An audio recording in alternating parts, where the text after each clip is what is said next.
ಹಸ್ತಿನಾವತಿಗೆ ನಾ ಬಿಟ್ರೆ ಮತ್ತೊಬ್ಬರಿಲ್ಲ ಅಂತ ಚಿಂತಿಸಿ ನಾ ತೊಡಗಿದಂತಹ ಕಾರ್ಯದಲ್ಲಿ ಅಡಿಗಡಿಗೆ ನಾ ಸೋಲನ್ನುಣ್ಣುವಲ್ಲಿ ಏನು ಕಾರಣ? ಎಲ್ಲ ನಮ್ಮ ಪಕ್ಷದವರೇ ನಮಗೆ ತಿರುಗಿ ಒಂದೊಂದು ಉಪದ್ರ ಮಾಡುವುದು. ತಲೆಲೆಕ್ಕದಲ್ಲಿ ಎಷ್ಟು ಮಂದಿ ಇದ್ದಾರೆ ನಮ್ಮೊಟ್ಟಿಗೆ? ಯಾರಾದರೂ ಪ್ರಯೋಜನದ ಕೆಲಸಕ್ಕಿದ್ದಾರ? ಬೇಡದ್ದೇ ಮಾಡುವುದು.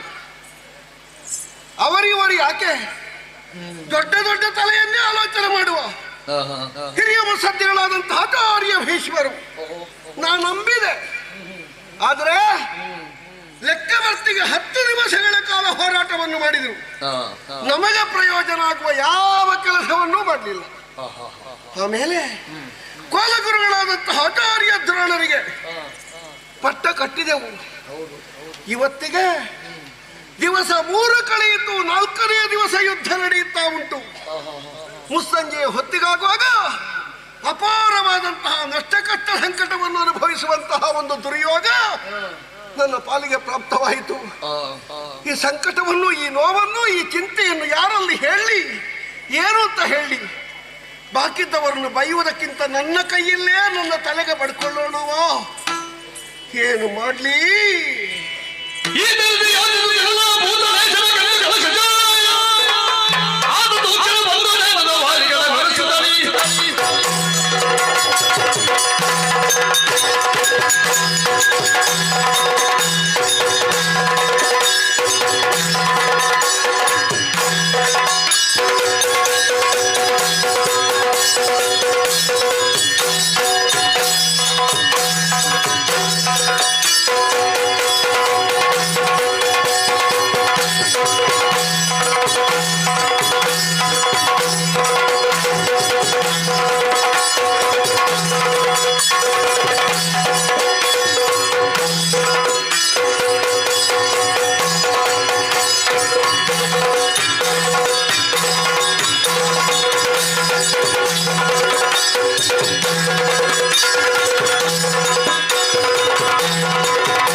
ಆತತಾಯಿತನವನ್ನು ತೋರಿದವರು ವೈರಿಗಳು ಹೌದಾದರೆ ರಣಮಧ್ಯದಲ್ಲಿ ಅವರಿಗೂ ಸಾವನ್ನು ಸಂಭವಿಸಬಹುದಾದಂತೆ ಯುದ್ಧವನ್ನು ಮುನ್ನಡೆಸುವುದಕ್ಕೆ ದ್ರೋಣನಿನ್ನೂ ಬದುಕಿಯೇ ಇದ್ದಾನೆ.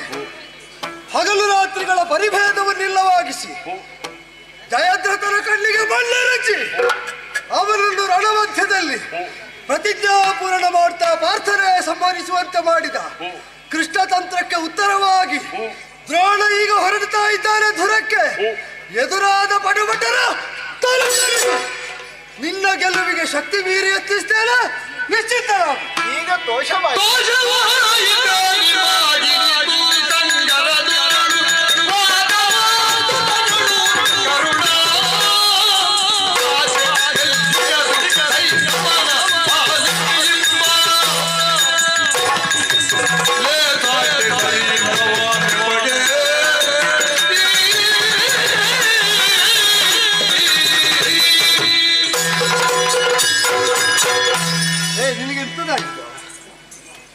ಇದೆಂತದೀಗ? ಶರೀರ ಇಡೀ ಇಲ್ಲೇ ಬರ್ತದೆ, ಕೈಕಾಲಲ್ಲಿ ಸ್ವಾಧೀನ ಉಂಟಾತ ಹೊರಡುವುದು ನಾನು. ಅಲ್ಲ, ಬಿದ್ದ ಪೆಟ್ಟಿನಿಂದ ಏನಾಯ್ತು, ಎಲ್ಲಿ ಆಯ್ತು ಅಂತ ಗೊತ್ತಾಗ್ಲಿಲ್ಲ, ಆದ್ರಿಂದ ವಿಪರಿಣಾಮ ಅಂತ ಯೋಚಿಸಿದ್ದು. ಇದು ಜಯದ್ರಥನ ಸಾವೆಂಬ ಪೆಟ್ಟು. ಇದು ನನ್ನ ಬದುಕಿನ ರೂಪಕ ಗುರುಗಳೇ. ಇದಕ್ಕೂ ರೂಪಕ ಅಂತ ಹೇಳ್ತಾರಲ್ವ? ನಿಮ್ಮನ್ನೆಲ್ಲ ಕಟ್ಟಿಕೊಂಡು ನನಗೆ ಯುದ್ಧವ. ಹೊರಟದ್ದು ನೀನೇ ಅಲ್ವಾ ನಮ್ಮನ್ನೆಲ್ಲ ಕಟ್ಟಿಕೊಂಡು, ಮತ್ತೆ ಈಗ ಯಾಕೆ ಕೇಳುದು? ಅಲ್ಲ, ನಾವು ಹೊರಡುವ ವೇಳೆಯಲ್ಲಿ ನೀವು ಪ್ರತ್ಯೇಕವಾಗಿ ನಿಲ್ತಿದ್ರೆ ವಿಷಯ ಬೇರೆ. ನಮ್ಮೊಟ್ಟಿಗೆ ನೀವಿದ್ದೀರಿ ಅಂತ ನಾವು ಹೊರಟು ಪಥಮಧ್ಯದಲ್ಲಿ ಈ ರೀತಿಯ ಒಂದು ಘಾತುಕತನದ ಕೆಲಸ ಮಾಡ್ತೀರಿ ಅಂತ ನಾನು. ಈಗ ನಾನೇನು ಮಾಡಿದ್ರು? ಸತ್ತದ್ದು ಜಯದ್ರಥ, ಕೊಂದದ್ದು ಅರ್ಜುನ, ನಾನೇನು ಮಾಡಿದ್ದೆ? ನಾ ತಿಳಿದ ಹಾಗೆ ನಮ್ಮ ಹಿರಿಯರು ನಮಗೆ ಹೇಳಿದ ಅನುಭವದಲ್ಲಿ ಹೇಳುವುದಿದ್ರೆ, ಬ್ರಾಹ್ಮಣರು ಬರ್ಲಿಕ್ಕಿಲ್ಲ, ಬಂದ್ರೆ ತಲೆಯಿಂದ ತಲೆಗೆ ವಂಚನೆ ಮಾಡ್ಲಿಕ್ಕಿಲ್ಲ. ತಿಳಿದು ಬ್ರಾಹ್ಮಣರು ಯಾವುದಕ್ಕೂ ಬರ್ಲಿಕ್ಕಿಲ್ಲ, ಬಂದ್ರೆ ತಲೆಯಿಂದ ತಲೆಗೆ ನಂಬಿದವರಿಗೆ ವಿಶ್ವಾಸಘಾತಕ ಮಾಡ್ಲಿಕ್ಕಿಲ್ಲ. ಈಗ ಅದೊಂದು ಅನುಭವದಿಂದ ಸಿದ್ಧವಾದ ಮಾತಾದ್ರೆ ಇಲ್ಲೇನು ಬಾಧಕವಂತ? ಈಗ ಏನು ಬರ್ಲಿಕ್ಕುಂಟು ಇನ್ನು ಅಂದ್ರೆ? ನನ್ನ ಭಾವನಂಟರಾದಂತಹ ಜಯದ್ರಥ ನಿನ್ನೆ ದಿವಸ ಪಾರ್ಥ ಪ್ರತಿಜ್ಞೆಯನ್ನು ಕೇಳಿ ಹತಾಶನಾಗಿ ನಾನಿನ್ನು ಊರು ಸೇರ್ತೇನೆ, ಬದುಕು ಇಲ್ಲ ನನಗೆ ಊರು ಸೇರದೇ ಇದ್ರೆ ನನ್ನನ್ನು ಕೊಂದು ಬಿಡ್ತಾನೆ ಅರ್ಜುನ ಅಂತ ತತ್ತರಿಸಿದ. ಸರಿ, ನಮ್ಮ ಪಕ್ಷದಲ್ಲಿರುತ್ತಾ ನಿನಗೆ ದಯನೀಯವೇ? ನಿನಗಿಂತಹ ಸ್ಥಿತಿಯೇ? ಬಾ ಅಂತ ಅವನನ್ನು ಕರ್ಕೊಂಡು ಬಂದು ನಿಮ್ಮ ಕಾಲಡಿಗೆ ಹಾಕಿದೆ. ಸರಿ, ಅಭಯ ಹಸ್ತವನ್ನು ತೋರಿಸಿದಿರಿ. ಜೀವಕ್ಕೆ ಜೀವ ಕೊಟ್ಟಾದರೂ ಅವನನ್ನು ಉಳಿಸ್ತೇನೆ ಅಂತ ತಾವೇ ಹೇಳಿದಿರಿ. 7 ವ್ಯೂಹಗಳನ್ನು ಬಳಿದಿರಿ. ಕಾಣುವವರ ಕಣ್ಣಿಗೆ ಬಲಿಷ್ಠವಾಗಿರುವಂತಹ ವ್ಯೂಹ ಅಂತ ಕಂಡರೂ ಆಚೆ ಕಡೆಯಿಂದ ಪಾರ್ಥ ಹೊರಟ. ಅವ ಮುನ್ನಾ ದಿನ ಮಾಡಿದ ಪ್ರತಿಜ್ಞೆಗೆ ತಲೆಬುಡ ಇಲ್ಲ. ಹೌದೀಗ ಇನ್ನು ಶತ್ರುಗಳು ಪ್ರತಿಜ್ಞೆಯನ್ನು ನಿನ್ನ ಹತ್ರ ಕೇಳಿಯೇ ಮಾಡಬೇಕು. ಅಲ್ಲ, ನನ್ನ ಹತ್ರ ಕೇಳಿ ಮಾಡಬೇಕು ಅಂತ ಹೇಳುವುದಲ್ಲ. ಮತ್ತೆ ಜಯದ್ರಥನನ್ನು ಕೊಲ್ಲುವಲ್ಲಿ ಅಥವಾ ತನ್ನ ಮಗನಾದಂತಹ ಅಭಿಮನ್ಯುವಿನ ಮರಣಕ್ಕೆ ಜಯದ್ರಥನೇ ಕಾರಣ ಅಂತ ಹೇಳುವಲ್ಲಿ ನಿಮ್ಮದಿಲ್ವಾ ಪಾಲು? ನಿಮ್ಮದಿಲ್ವಾ? ನನ್ನದೆಂತದ್ದು ಪಾಲು? ಜಯದ್ರಥನನ್ನು ಆ ವ್ಯೂಹದ ದ್ವಾರದಲ್ಲೇ ನಿಲ್ಲಿಸುವುದಕ್ಕೆ ತೋರಿಸಿದವರು ಯಾರು? ಸೂಚಿ ವ್ಯೂಹ ಮಧ್ಯದಲ್ಲಿ ಅವರನ್ನು ಗುಪ್ತವಾಗಿ ಅದೆಲ್ಲ ನಾ ಹೇಳುತ್ತೆ. ಅಭಿಮನ್ಯು ಕಾಳಗದ ಚಕ್ರವ್ಯೂಹದಲ್ಲಿ ನಮ್ಮ ಭಾವನಂಟನಾದಂತಹ ಜಯದ್ರಥನನ್ನು ದ್ವಾರದಲ್ಲಿಯೇ ನಿಲ್ಲಿಸುವುದು ಅಂತ ಸೂಚಿಸಿದವರು ಯಾರು? ನನಗೆ ಸೂಚಿಸಿದ್ದು ಪಶುಪತಿ ಪರಮೇಶ್ವರ. ಅಲ್ಲ, ನಿನಗೆ ಹೇಳಿದ್ದು ನಾನು. ಹೌದಲ್ಲ? ಹೌದು. ಹಾಗಾದ್ರೆ ಅವನನ್ನು ಸೂಚಿಸಿ ಅಲ್ಲೇ ನಿಲ್ಲಿಸಿ ಒಂದು ಲೆಕ್ಕದಲ್ಲಿ ಗೆಲುವಿಗೆ ನೀವೇ ಕಾರಣರಾಗಿ ಅವನ ಮಗ ಸತ್ತದ್ದೇ ಹೌದು ಅಂತಾದ್ರೆ ಅವ ಪ್ರತಿಜ್ಞೆ ಮಾಡುವಾಗ ನಿಮ್ಮನ್ನು ಕೊಲ್ತೇನೆ ಅಂತ ಪ್ರತಿಜ್ಞೆ ಮಾಡಬೇಡ್ವಾ?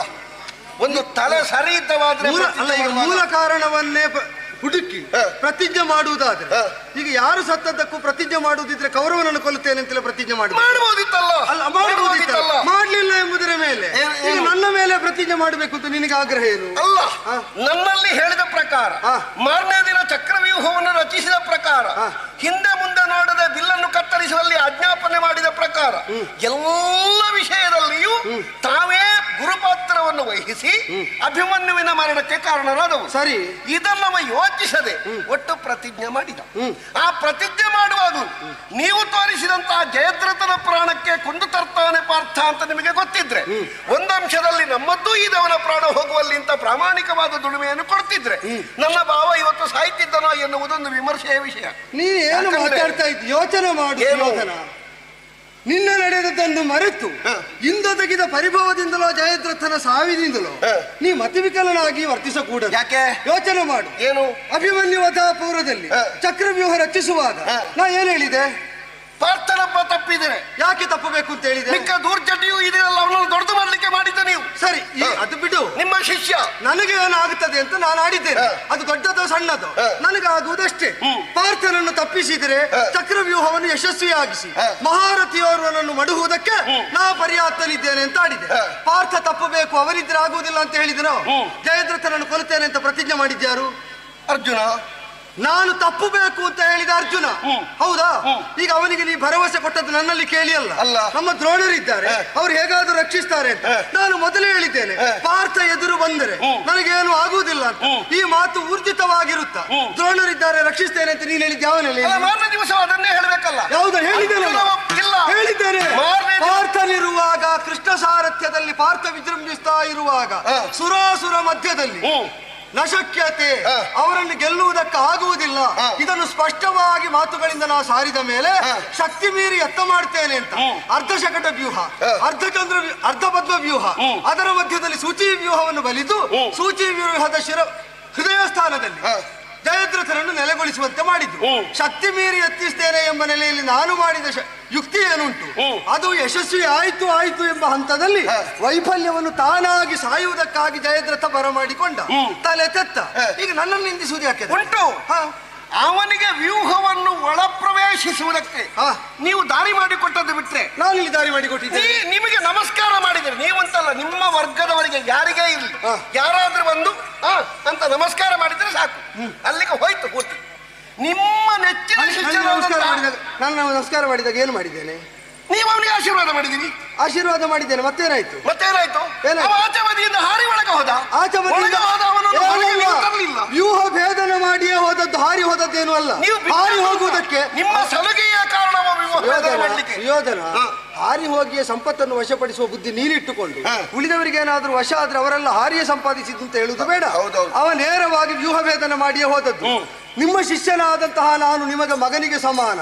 ಆದ್ದರಿಂದ ನನ್ನ ಪ್ರತಿಜ್ಞಾಪೂರ್ಣವನ್ನು ನೀವು ಹೊತ್ತುಕೊಂಡು ಅದರ ಹೊಣೆಯನ್ನು ನಿರ್ವಹಿಸಿ ನನ್ನನ್ನು ಅನುಗ್ರಹಿಸಬೇಕು ಅಂತ ಕೇಳಿದಾಗ ನಗೆಯಾಡ್ತಾ ಆಶೀರ್ವಾದ ಮಾಡಿ ಹೇಳಿದ್ದೇನೆ, ಈ ವ್ಯೂಹವನ್ನು ಒಳ ಹೋಗುವುದಕ್ಕೆ ನನ್ನನ್ನು ಗೆಲ್ಲದ ಹೊರತಾಗಿ ಸಾಧ್ಯವಿಲ್ಲ.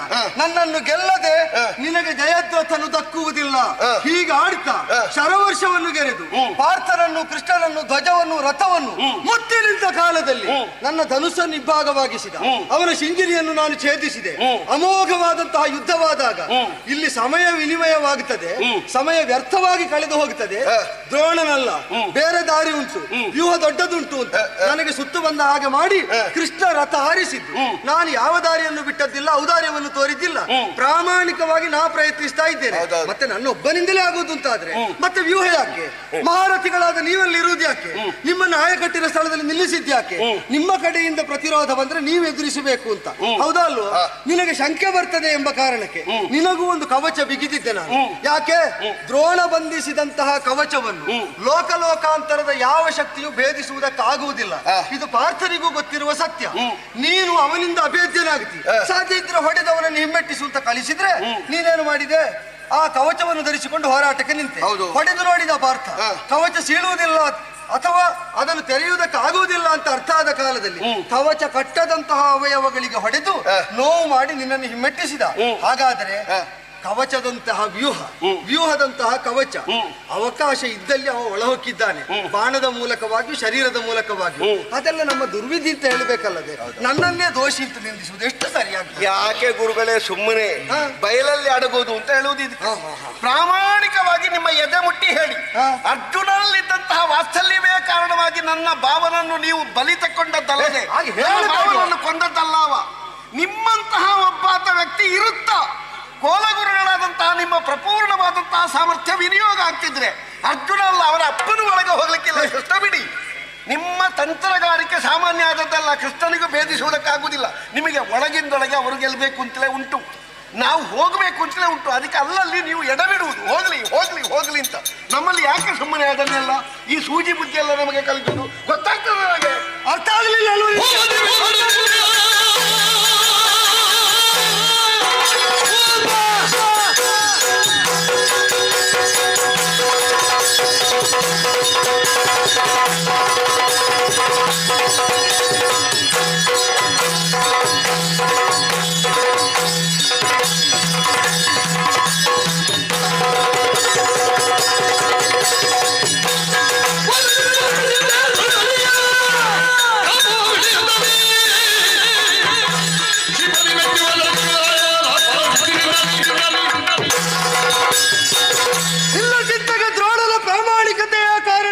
ಹೇಳಿದ್ದೇನೆ, ಬಿಡು ಭೂಪತಿ ಚಿಂತೆಯನ್ನು. ನಿನ್ನನ್ನು ಮಾತಿನ ಮೂಲಕವಾಗಿಯೋ ಮಾಡಿದ ಕೃತ್ಯದ ಸಮರ್ಥನೆಯ ಮೂಲಕವಾಗಿಯೋ ಒಪ್ಪಿಸುವುದಕ್ಕೆ ನನಗೆಂದೇನು. ಹುಟ್ಟಿಸಿದ ನಿನ್ನ ಅಪ್ಪನಿಗೆ ಆಗಲಿಲ್ಲ, ತನಗೆ ಬೇಕಾದಂತೆ ತನ್ನ ಮಗ ವರ್ತಿಸುವಂತೆ ಮಾಡುವುದಕ್ಕೆ. ಮತ್ತೆ ಗುರುವಾದ ನನಗಾದಿತ್ತು, ಅಜ್ಜನಾದ ಭೀಷ್ಮರಿಗೆ ಆಗಲಿಲ್ಲ, ಮತ್ತೆ ಯಾವಾಗಲೂ ಬಂದು ಸೇರಿಕೊಂಡ ದ್ರೋಣನಿಗೆ ಆಗ್ತದೋ. ಬಿಡು, ನಿನ್ನನ್ನು ಒಪ್ಪಿಸುವುದಕ್ಕೆ ನಾ ಯಾಕೆ ಅಂದರೆ ನೀನೊಮ್ಮೆ ಒಂದು ಹಠ ಹಿಡಿದು ಒಂದು ವಾದಕ್ಕೆ ತೊಡಗಿದೆ ಅಂತ ಆದರೆ ಮತ್ತೆ ಮೊಲಕ್ಕೆ ಕೋಡು ಉಂಟು ಅಂತ ಸ್ಥಾಪಿಸಿಯೇ ಬಿಡ್ತಿ. ಯಾರು ಎಷ್ಟು ಇಲ್ಲ ಅಂತ ಉಪಪತ್ತಿ ಹೇಳಿದ್ರು ಕೂಡ ನಿನಗದು ಸಹ್ಯ ಆಗುವುದಿಲ್ಲ. ಯಾಕೆಂದ್ರೆ ನೀ ಹೇಳಿ ಆಗಿದೆ, ನೀ ಕೌರವ ಅಲ್ವೋ, ಹುಟ್ಟಿನಿಂದಲೇ ಅನಭಿಷಿಕ್ತರಾದ ಚಕ್ರವರ್ತಿ ಅಲ್ವೋ. ಚಕ್ರವರ್ತಿ ಆಗುವ ಜೀವಯೋಗ್ಯತೆ ನಿನಗಿಲ್ಲ. ಪಾಂಡವರನ್ನು ಒಪ್ಪಿಕೊಂಡು ಬದುಕಿದ್ರೆ ಮಾತ್ರ ಭವಿಷ್ಯ ಇರುವುದು. 1000 ಮಾತು ಹೇಳಿದ್ದೇವೆ, ಅದೊಂದು ಪಥ್ಯ ಆಗುವುದಿಲ್ಲ. ಎಲ್ಲೋ ಅವರನ್ನು ಗೆಲ್ತೇನೆ ಇವರನ್ನು ಗೆಲ್ತೇನೆ ಅಂತ ಹೇಳಿದ ಮೇಲೆ ಅದಕ್ಕೆ ತಪ್ಪಿದ್ರೆ ಮಾತ್ರ ನಿನಗೆ ವ್ಯಸನ ಆಗ್ತದೆ, ಸಂಕಟ ಆಗ್ತದೆ. ದ್ರೋಣ ಮಾಡಿದ್ದು ಸಾಕಾಗಲಿಲ್ಲ ಅಂತ ವಿಷಾದ ಕವಿಯುತ್ತದೆ. ನಮ್ಮನ್ನು ನಿಂದಿಸುವುದಕ್ಕೆ ಬಾಯಿ ತುಂಬ ಬೈಗಳು ಬರ್ತದೆ. ಬಿಡು, ಮನುಷ್ಯ ಮಾತನಾದವರನ್ನು ಮೆಚ್ಚಿಸ್ತೇವೆ ಅಂತ ಹೊರಟ ಪ್ರತಿಯೊಬ್ಬ ಪಾಮರನ ಗತಿಯು ಇದೆ. ಉಂಡ ಅನ್ನಕ್ಕೆ ಪ್ರತಿಯಾಗಿ ಇದೋ ಬೆವರಿನಂತೆ ರಕ್ತದ ಕೋಡಿಯನ್ನು ಹರಿಸಿದಂತಹ ದ್ರೋಣನ ಪ್ರಾಮಾಣಿಕತೆ ನಿನಗೆ ಅರ್ಥ ಆಗಲಿಲ್ಲ ಅಂತಾದರೆ ನನಗೂ ಭೀಷ್ಮರದ್ದೇ ಮಾರ್ಗ. ಹೇಳಿದಂತೆ ನೀನು ಭೇದಗಳು ನಿಮಗಿಲ್ಲ ಅಂತಾದರೆ ಸೇನಾಧಿಪತ್ಯ ಮಾಡಿ. ಸೇನಾಧಿಪತ್ಯ ಮಾಡಿದರೆ ಮಾತ್ರ ಆಗ್ತದೆ. ಇಲ್ಲದಿದ್ದರೆ ಊಟ ಅವರವರ ಪಕ್ಷದಲ್ಲಿ ಪಕ್ಷ ಪಾಂಡವರದ್ದು ಅಂತ ನಾನು ತಿಳಿಯಬೇಕಾಗ್ತದೆ. ಹೋಗಿ ಅಲ್ಲಿಗೆ ಅಂತೆಲ್ಲ ಪ್ರಚೋದಿಸಿದೆ, ಛೇಡಿಸಿದೆ ಅಂತೆ. ಕೊನೆಗೇನು ಹೇಳಿದರು? ಶ್ರೀಪತಿಗೆ ಅರ್ಥ ಆಗುವ ಹಾಗೆ ಕಾದಾಟ ಮಾಡ್ತೇನೆ ಎಂಬುದಕ್ಕಾಗಿ ಅವರೊಂದು ಪ್ರತಿಜ್ಞೆ ಮಾಡಿದರು. ವಿಲಾ ಚಕ್ರವೇ ಭಯಗೊಳ್ಳುವ ತೆರದಲ್ಲಿ ಕೈಯಲ್ಲಿ ಚಕ್ರವನ್ನು ಹಿಡಿಸ್ತೇನೆ. ದೇವರು ಮೆಚ್ಚಿದ್ದ ಹೌದು ಅಂತ ಆದರೆ ಭೀಷ್ಮನಿಗೆ ಅದು ಪ್ರಸಾದ ಆಗಿ ಸಿಗಬೇಕು ಅಂತ ಅವರದ್ದೇ ಮಾರ್ಗ.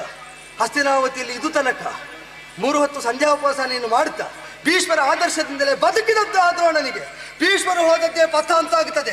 ಶ್ರೀಪತಿ ಮೆಚ್ಚುವ ತೆರದಲ್ಲಿ ಕಟ್ಟಿದ ಕವಚವನ್ನು ಬಿಚ್ಚುವ ಮೊದಲು ನಿರ್ಣಾಯಕವಾದ ವೈರಿಗಳನ್ನು ಸದೋಡಿಯದೆ ಮರಳಿ ಬರುವುದಿಲ್ಲ.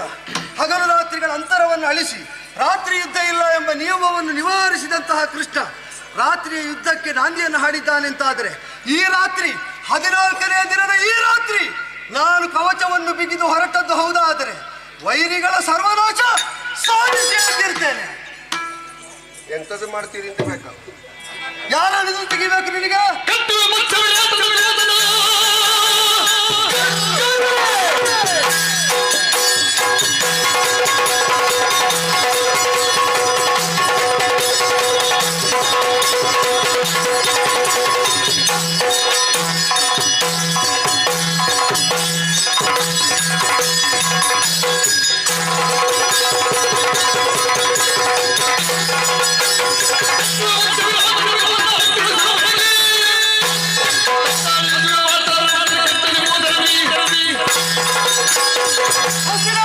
ಪಾರಂಪರ್ಯ ವೈರಿಗಳೆನಿಸಿದಂತಹ ಮತ್ಸ್ಯಧರೇಶನಾದ ವಿರಾಟ ಭೂಪತಿಯನ್ನು ಕುಂಟಿಗಳ ಹಾಕಿದ್ದಾರೆ. ಅಲ್ಲ, ಮಿತ್ರದ್ರೋಹವನ್ನೆಸಗಿದ ಪಾಂಚಾಲ ದೃಪದ ಅವನೆದುರಾಗಿ ಬಾರದಿದ್ರೆ ಹುಡುಕಿ ಹೋಗಿ ಆದ್ರು ಅವನನ್ನು ಮೆಟ್ಟಿಕೊಳ್ಳುತ್ತಾನೆ. ಇಷ್ಟನ್ನು ಮಾಡದ ಹೊರತಾಗಿ ನಾವು ಮರಳುವುದಿಲ್ಲ. ನೆನಪಿಟ್ಟುಕೋ.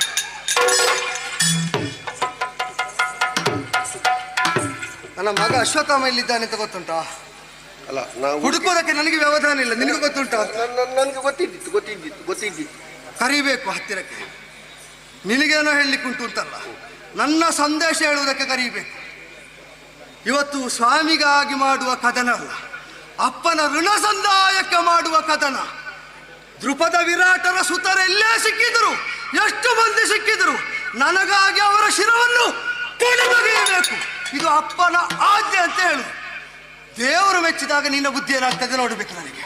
ಗುರುಗಳೇ, ಸ್ವಲ್ಪ ಕುಂಕುಮ ಕೇಸರಿ ಹಾಕಿದ ಹಾಲು ಕುಡ್ಕೊಂಡು ಹೋಗಿ ಹೇಳಿದ್ದವನು. ನಾನು ಕೊಂದದ್ದರಲ್ಲಿ ನೀ ಗೆದ್ದರೆ ಪೀಠದ ಮೇಲೆ ಕುಳಿತು ಕುಡಿ. ನಾ ಕೊಲ್ಲುವುದಕ್ಕೆ ಹೊರಟಾಗ ಸತ್ತರೆ ನನ್ನ 13ನೇ ದಿವಸ ಕುಡಿ.